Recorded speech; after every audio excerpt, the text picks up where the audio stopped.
I wanted to apologize for my sloppy writing. In the video, I did something right here. This is set up correctly, but when I wrote it like this, 5100 equals 75x, see how sloppy this 75 is? I did 5100 and I read that on my next step as 15. So I'm going to scratch that out. I'm going to scratch that out right here, and it would be 5100 divided by 75 equals x.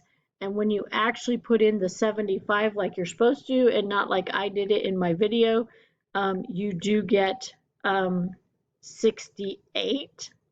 And so the answer right here should have been 68. Thank you for the scholar who brought that to my attention. So it's set up correctly. I did this correctly. When I did the next step, I divided by 15 because of my sloppy writing, when I should have written neater and divided by 75.